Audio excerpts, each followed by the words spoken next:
Hello and welcome once again to Superconnectivity. I'm your host, Charlie the Professor Esser. And with me, as always, is the man, the myth, the legend, the man who does it all, creates it all, and then does it again tomorrow morning at 9:30. Phil Perich. Hey, Phil. Glad you're here once again on Superconnectivity. Because there are connections to be made. Because tonight, the day before St. Patrick's Day, my favorite holiday, because we wear green and embrace our true supervillain self.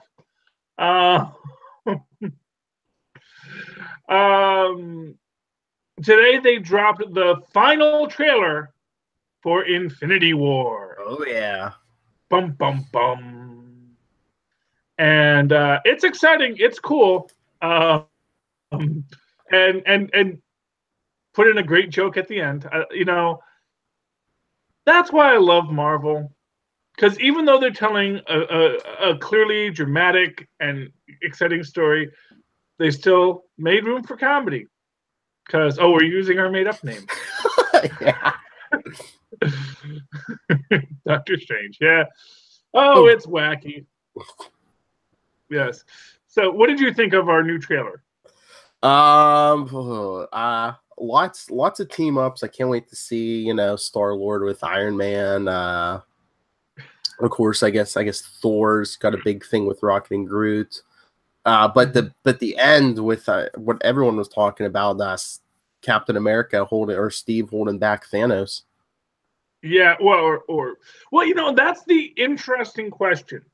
Because is he holding back Thanos, or is he about to get mutilated by Thanos? That's the question. That's what I'm thinking, because everyone's like, "Oh, he's gonna die. He's gonna die." That might be a big red herring, and because I'm thinking, that's gonna be like, them showing, the skinny kid from Brooklyn holding back, this alien god, Yeah, and it makes sense if he's got one of the stones, or he's got three of the stones, because we know they probably have.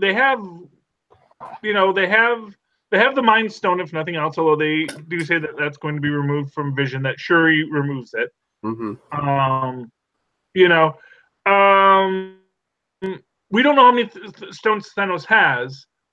The fact of the matter is that between the stones that the Nova Corps has, the stone that because yes, the stone was given to the Collector. And as far as we know, he still has the Power Stone, or the whatever stone they decided that the Ether was, But you hop up Steve Rogers on a bunch of that as the one man who can handle the power, the one man who isn't going to be tempted, or maybe just the last guy standing. You have him pick up a Mjolnir in the middle of that, because that's the other thing I was thinking. Does he pick up? Does he pick up the Mjolnir in it? Well, we know that Thor's not using. If you put it back, if someone puts it back together. Yeah, maybe that's how we get our Fitz cameo. Putting together Asgardian technology. It's my job now. I just know whether he lives or dies. There's going to be a line where Thanos is just like yield, and Steve's going to be like, "I can do this all day." Oh yeah, well of course, because that's a little cocky. Well, especially if he's rocking some Infinity Stones, maybe not. Oh yeah. Well, there you go. Yeah, he's got his own gauntlet, Because how hard would it be for Tony Stark to build a gauntlet? Gloves come in pairs. Gloves come in pairs. Oh, there you go. Da-da-da. We're very excited about the Infinity War. Although this was actually kind of interesting, because I wanted this as well, which is they also dropped a new poster for Infinity War. Did you see the poster? Yes. And I don't know if it's me, but it seems like they're really trying to invoke a lot with the most recent posters, a real religious iconography. And I don't just mean Tony Stark with his arms spread in a Jesus pose.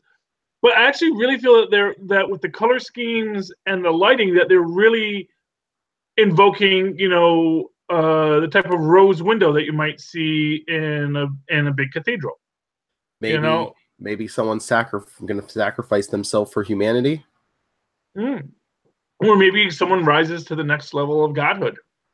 Maybe. You Or know? I was gonna say maybe Thor sacrifices himself, you know, his father sent him to Earth.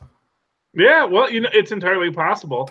I mean, or you know, the actual Legend of Odin, when he is crucified on Yggdrasil. Well, actually, he's not crucified. He's stabbed into Yggdrasil by a spear and held there for, I don't know, some period of time. And that's where he gains knowledge and wisdom. And maybe that is what happens to Thor. Thor goes through that transformation, becomes the Sky Father Thor. You know? But there was something else, something hidden deep within the poster that a lot of people missed. The name? The name. Boulevard Trask. Dinklage. Dinklage is in this film. And no one knows who he is.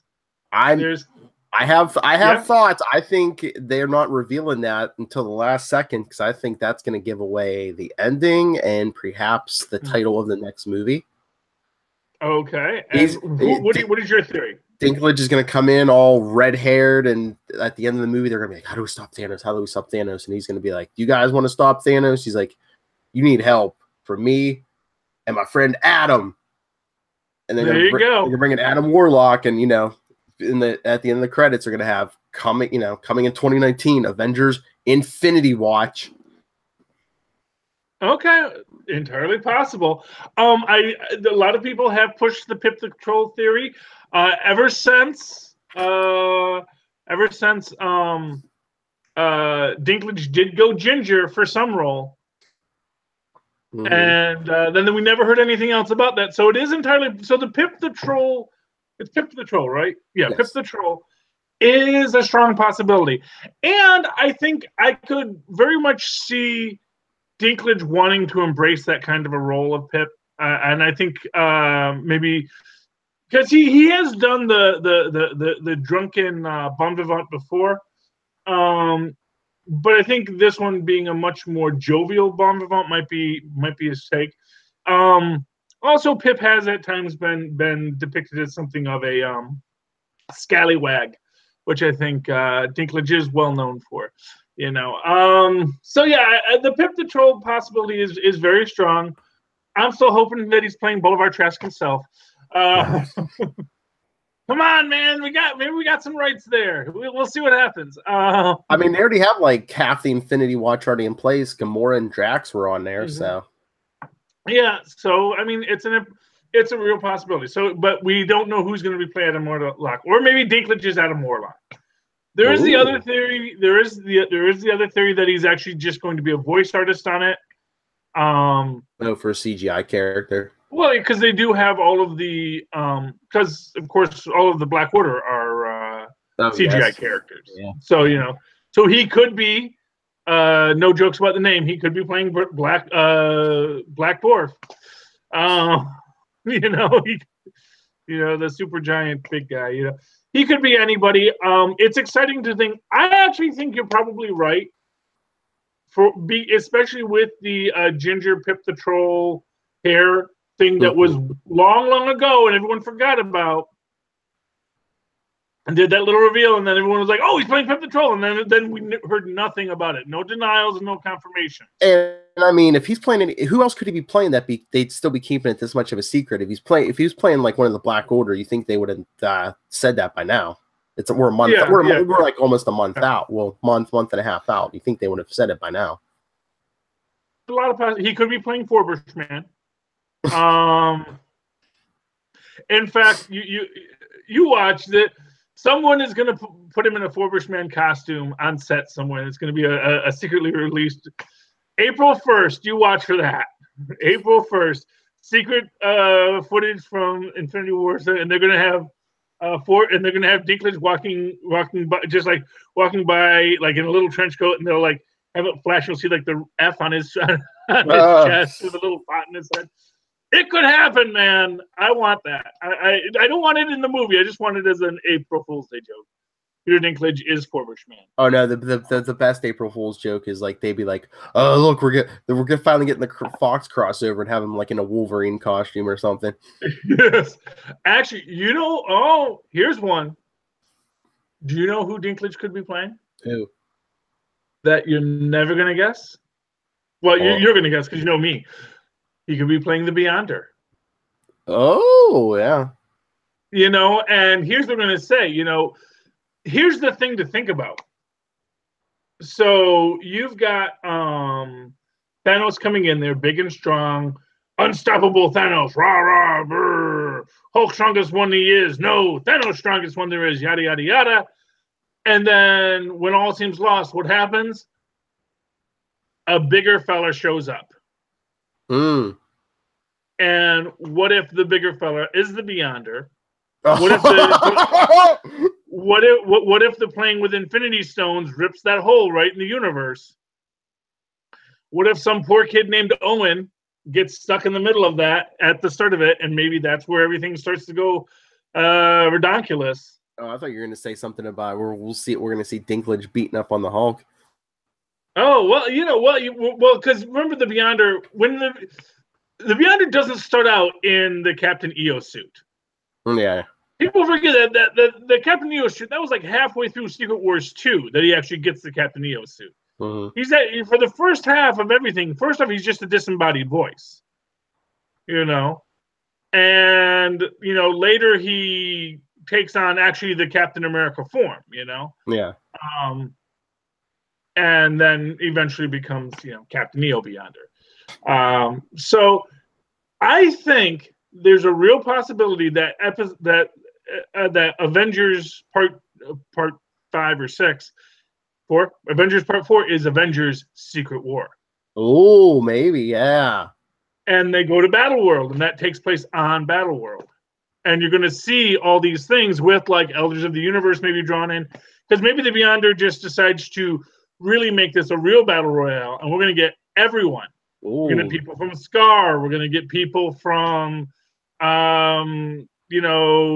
Nowhere. We're going to get everything smashed together in this little world, little microcosm for the Beyonder, played by Peter Dinklage. Yeah, maybe, I don't know, maybe the Avengers, maybe they have Thanos right where they want him towards the end, or the other way around, and, Thanos is about to deliver a killing blow. You just see Dinklage catch the fist and be like, my turn. Yes, Black.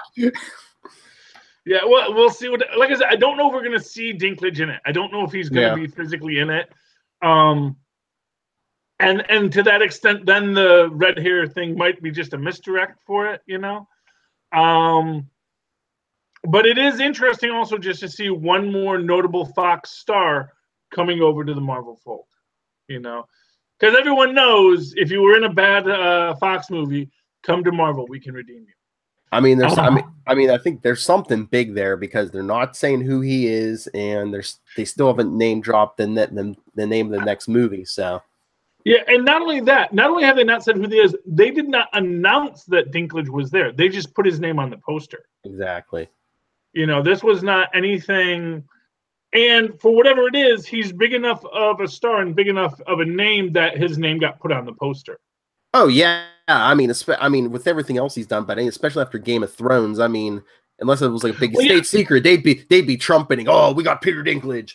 Yeah, and what I'm saying is the fact that his name is on the poster says that he's someone significant. Because if it was just a cameo, if it was just if he's just like hanging out with Stan Lee, if Stan Lee is his butler in some scene, It's something big because you said, his name's on the poster, but we still don't know, like almost a month out, who he is. Yeah, exactly. So this is what I'm saying. So the idea of so we got Pip the Troll and we got the Beyonder, I think, are our two big possibilities for Dinklage. Well, if we do Secret Wars next, is that when they threw X-Men Fantastic Four in the mix?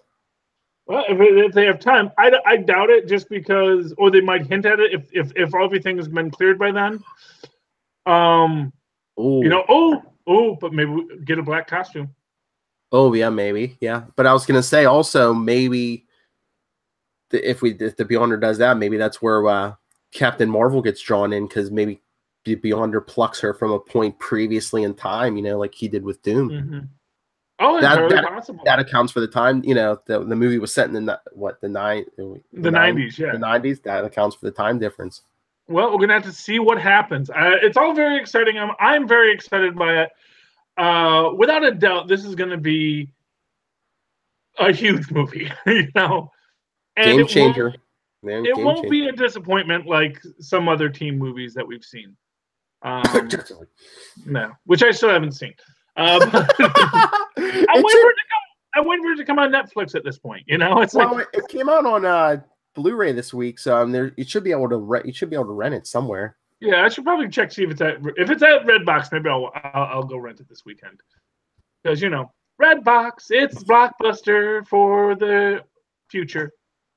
Because that's the thing. $1 is about the right charge for renting a movie, I think. But yeah, I mean, I saw an article there saying this movie is gonna be like nothing anyone's ever seen before because it's like you already have your franchises and it's like mashing these franchises together. Avengers, Guardians of the Galaxy.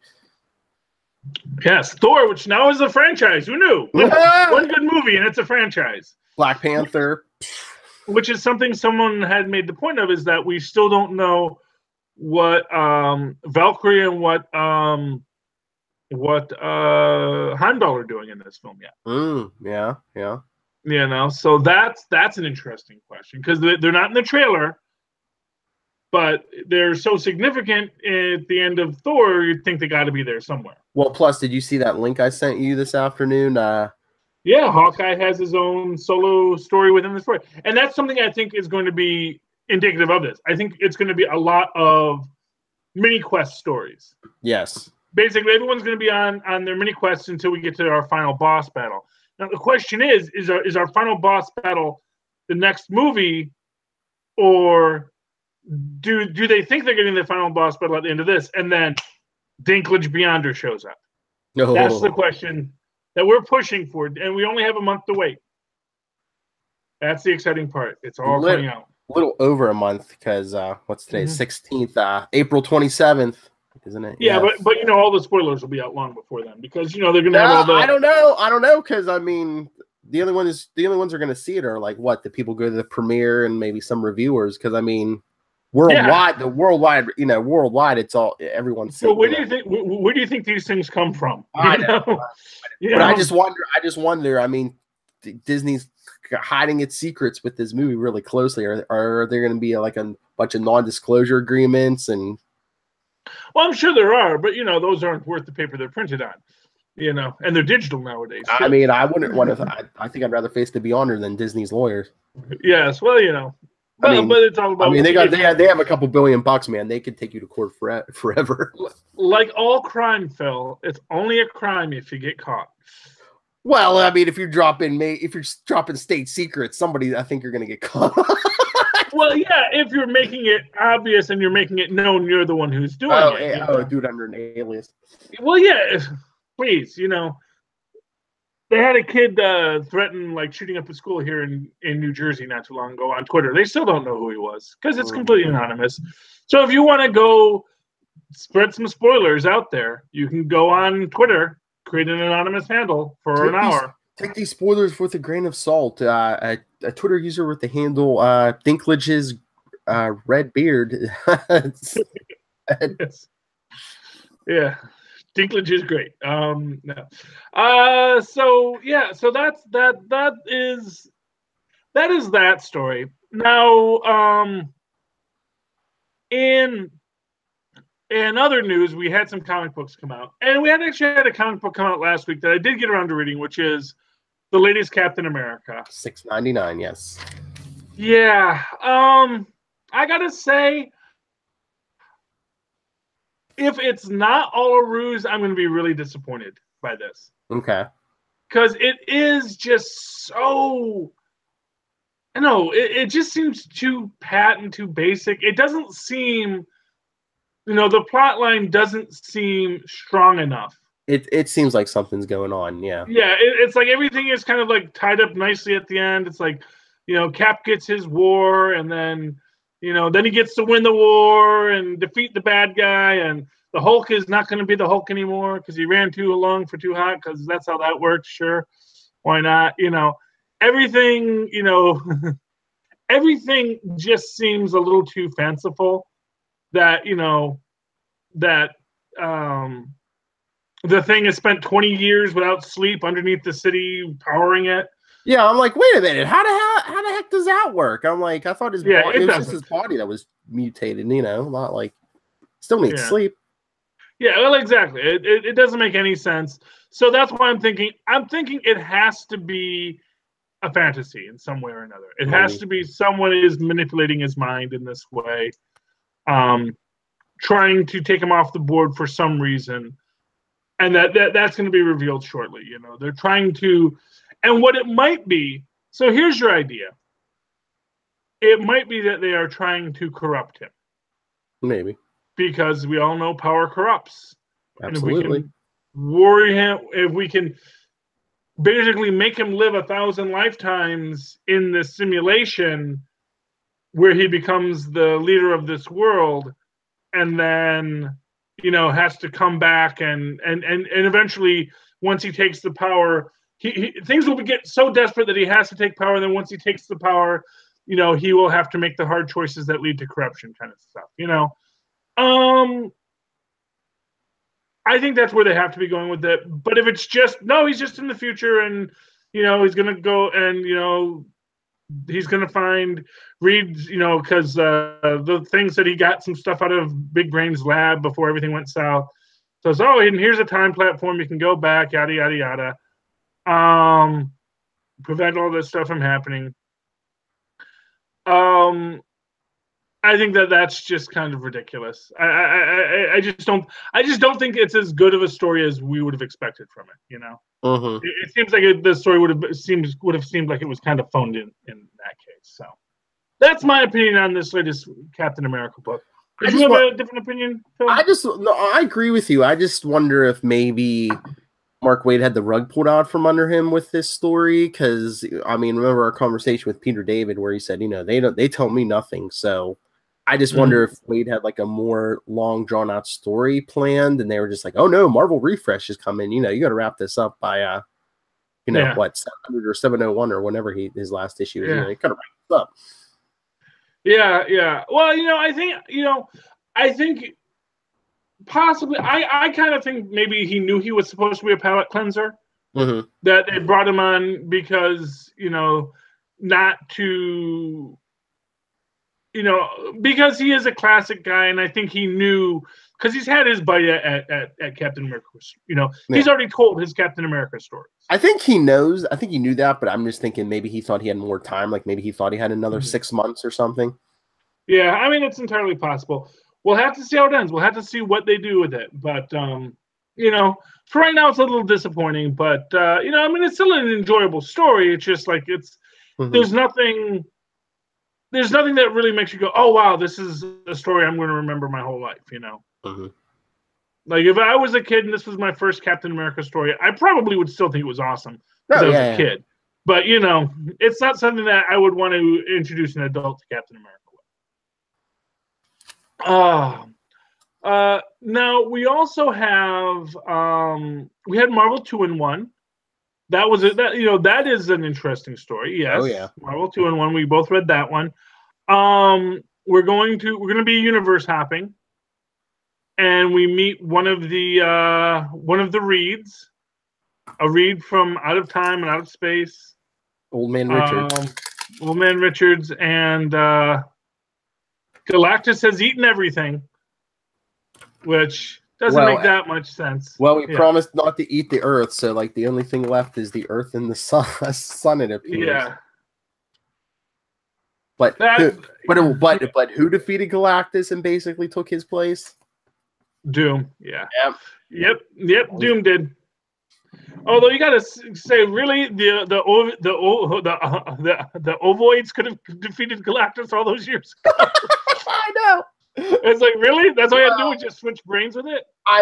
Or were they saying that, you know, it's Doom, so it took the combination of the Ovoid technique and technology to accomplish this, though? Yeah, I guess so. So that's why Reed couldn't do it. The Overwoods couldn't do it, but only Doom could do it. Only Doom. Yeah, entirely possible. Entirely possible. Now, but here's the thing. Does that mean that Galactus's mind is in Doom's body right now? Maybe. And technically, usually that's how that works. It's a soul switch. And so it's like Galen in Doom's body, and that might be cool. And that's obviously what they're going to have to figure out. So, I mean, if they did do the mind swap, I mean, either Reed has Galen in Doom's body locked up, or Doom killed him. Yeah, I mean that's entirely possible too. That Doom just killed him, because that would be right up the street with Doom and what he would do. He's like, you ain't taking his power back. Steps on it. Yeah. So it will be interesting to see where they go with that. So what? Their little sensor thing's just going to take them to every Reed and Sue in the multiverse, and well, obviously, what's her name? Rachna. I don't know how to pronounce her name. Rachne. Rachne. That's the problem with comic books. You don't know how to pronounce people's names. Yeah. For people who wonder why comic book characters have such simplistic names, that's why. Because how would you pronounce them otherwise? That was part of the reason I was all excited to see Black Panther. I'm like, oh, I finally get to learn how to pronounce Dora Milaje. Yeah, Dora Milaje. Oh, which we'll get to in a minute. Because I do want to talk about them, because they have a new book coming out. Mm-hmm. Sorry, Roxanne Gay. But yeah. So what was I saying? I completely lost my train of thought. Oh yeah. So yeah, clearly she is up to something. Clearly she is looking for something other than what she has sold Ben and Johnny on. You think maybe she's like the female? Is she gonna be like a female Doctor Doom, perhaps? Evil mad scientist type? No, she's just trying to find a cure for. I think that I don't know if that's supposed to be, her sister, her girlfriend, her wife, her mom. We just know it's someone named Dee, and who's in the hospital and needs these, and she's been sorting out how to find people, basically because if you can find where powers come from, and that basically the Fantastic Four are going to lead her to this. Mm-hmm. So she's finding whatever it is she needs to find to save this D person. So that's her goal. And of course, what you get in this is that basically everyone's lying, because Ben is lying to Johnny. Rashni is lying to Ben and Johnny, and Johnny's just doing his own thing. And like, okay, and what is the deal with Wolverine just stabbing people for no particular reason? Wacky Wolverine, especially alternate universe version of Wolverine. Yeah, and it's just like, first off, he goes to stab him, and it's not even like it's a fatal wound. Mm-hmm. And there's like, oh, hey, their blood is red. Maybe they aren't Skrulls. It's like, maybe there should have been a way to investigate this elseways. Skrull detectors, something? Skrull detectors, yeah. You would think that maybe, Reed might have developed a Skrull detector at some point, or someone would have, or perhaps Wolverine, with your fancy smell senses, you might have smelled like that they had a copper-based blood instead of an iron-based blood. Things like this, you might have thought of. Anyway, unless they were worried about aliens coming to Earth, because that's the only thing left. But I mean, again, Earth is the only thing left. Where do they think people are coming from? Well, yeah, exactly. And you basically have this gigantic refugee crisis throughout the universe now, because Doom has eaten. Although, obviously, that's the thing. He couldn't really have eaten everything. It's a big universe, and this is only one galaxy. Tatu can go across galaxies. So, really, there's no reason to assume that in the few short years since Galactus first showed up, Doom has really eaten everything. Well, I was gonna say at least the solar system, I guess. Yeah, I mean, although it'd be kind of funny if maybe they do find Doom. He's just like huge, and, just sat on a couch. He's just, I was gonna say a couch. Yeah. I ate too much. I don't know. Okay, but that's that. So, one before we get to our last book, let's talk about the Dora Milaje. They're getting a new book with Spider-Man, and you know that basically the Dora Milaje are really getting this hype because they were fantastic in the movie, and Well, you just feel yeah. Well, that's the thing. When they came out with that World of Wakanda book that only lasted, what, like 3 issues or something? No, I think it got 4. Oh, did it? Okay. Okay. But I'm just. Got a few. I mean, I didn't read them all, but I know I read it. And there were books I didn't read. So I mean, I thought they were jumping the gun when they put it out. Then I'm like, they should have waited till the movie came out because they're gonna hit big. Have Roxane Gay write this book for you as soon as that movie comes out, and then the sales would have been. I mean, I think you know what it is, and I think what it is they don't. First off, they didn't want it to be a cash in. They're always worried about. No, they're always. Marvel actually worries about people thinking that they're just cashing in on stuff. Yeah. So if they already hadn't established, the Dora Milaje had their own book a little while ago, and it's not like they didn't know it was coming. I just feel that maybe had Roxane Gay gotten that platform, it would have been better for her book. Because I did think it was a good book. I just, did not have enough money to buy books. I'm just saying. I mean, you wait for that movie. A lot more of the general public is going to know about the Dora Milaje, and you might be bringing in, Yeah, well, that's why I say, sorry, Roxane Gay, because it will certainly get people interested in the book she wrote prior to this. Yes. Because people will want to go back and find out who the Dora Milaje are and all that kind of stuff. So they actually have a back canon to sell, and they can now put all that in. And here's why they wanted to release it before the movie, because now they can resell it as a paperback. But then why didn't they let her go at least 6 so they could have made one trade paperback? Well, three is like a pretty skimpy trade paperback. Yes, because her sales weren't strong enough, I guess, and the movie hadn't come out yet. So, so however, for whatever, but yeah, that's where we're at. Now, final book that I want to talk about, of course, is the latest Avengers. Very Hulk-centric, although we do get what I'm going to say is this clever misdirect that Gwenpool is doing. He won't let it go, people. And you know why? Why? Because so she's playing this role because she has to be this character in the story. She has to make her character work in the story. Isn't this interesting? Not to interrupt, but isn't this interesting? A second book where Mark Waid's at least a part of it, and you're like, this can't be all there is to it. Yeah, well, and that's just because I'm a huge Gwenpool fan. I do think it would be perfect for Gwenpool to come back in that way, even if it's just a little wink at the end. But here's what I'll say. She makes this point. She can teleport not only through space and time, but into memories themselves. Which, of course, which is basically a retcon power if you believe the universe is fictional. So if Gwenpool has developed her retcon powers, which possibly she has, then perhaps she wrote herself in to be the Grandmaster's daughter. And maybe she can be anything and anyone at any time, and and we could really explore what it would be if you were a non-fictional character in a fictional universe. I mean, what powers you might have. I hope it's something like that, because they revealed she was the Grandmaster's daughter. I'm just like, it's kind of underwhelmed. I was like, oh, I guess that's interesting, but I was hoping for like this big conspiracy type thing, and it's just like, oh yeah, one of the guys playing the game, it's his daughter.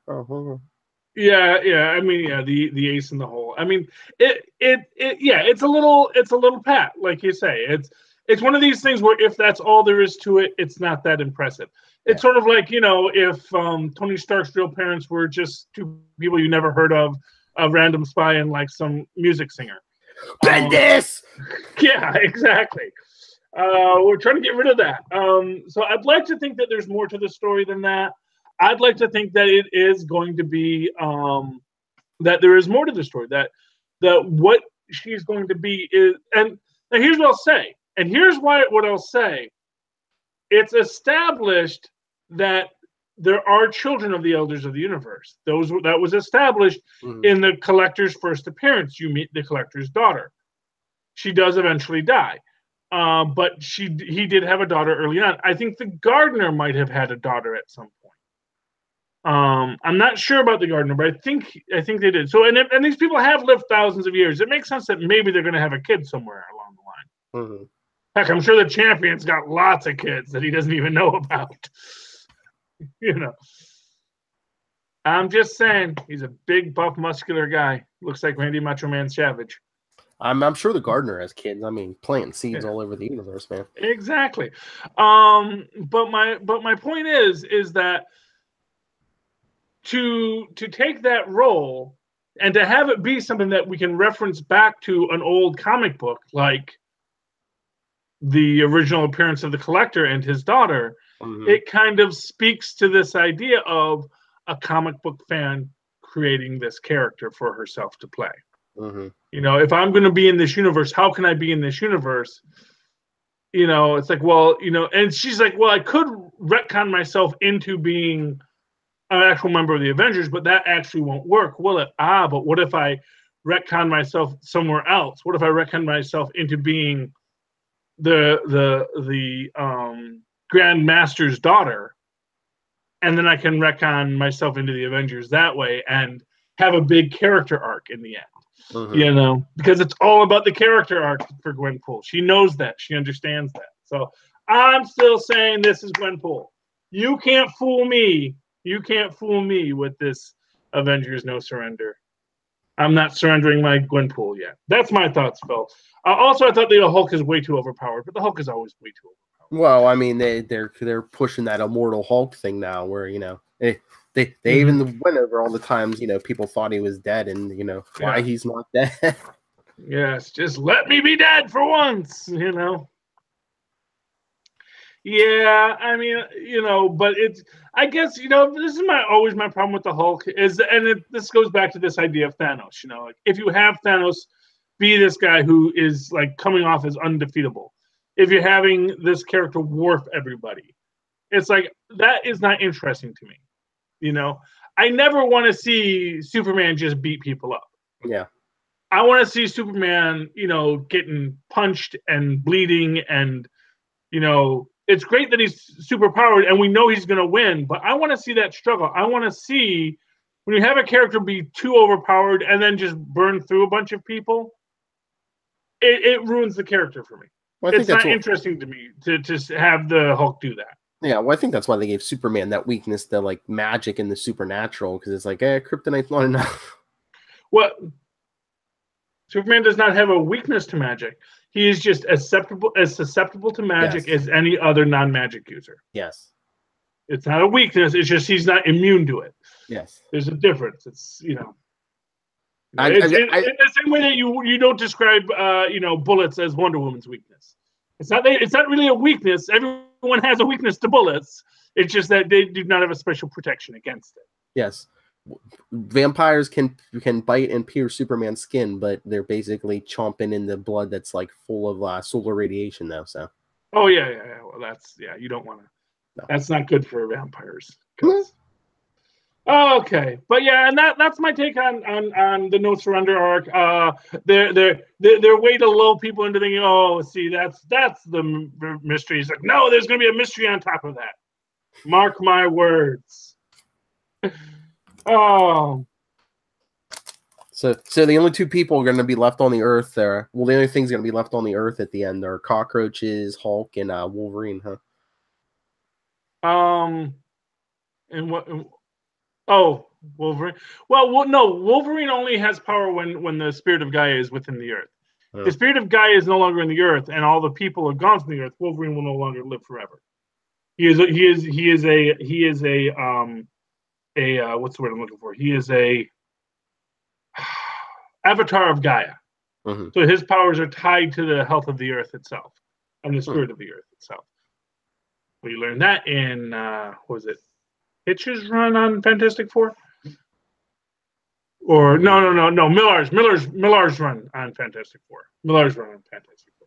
Because after he did Old Man Logan, he did he had a run on Fantastic Four, in which he introduced a bunch of great concepts, and he had Old Man Logan come back in that. And that's where you also have the Baby Banner baby in that.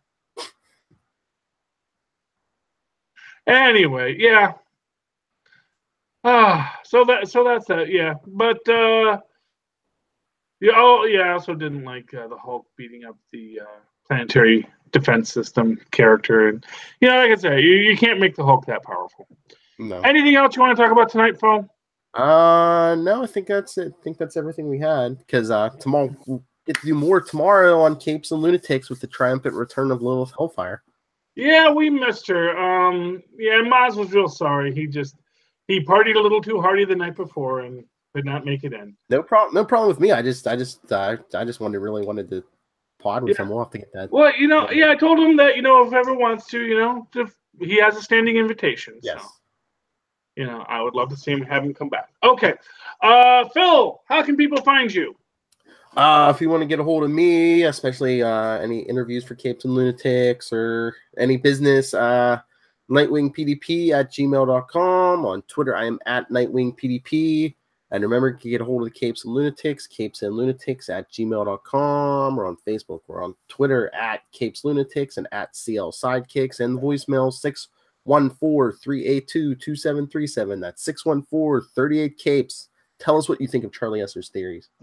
And, of course, you can always tell me what you think personally and directly in that old-fashioned email way, the way Maz and Paz once did at superconnectivityblog@gmail.com.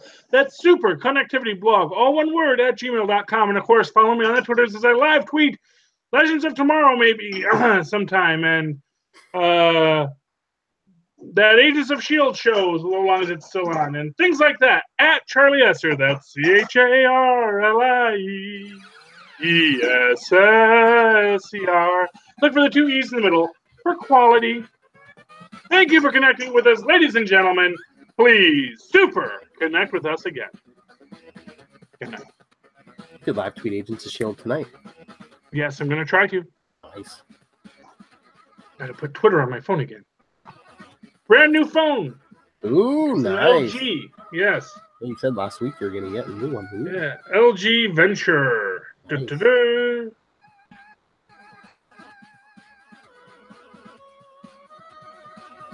Yeah.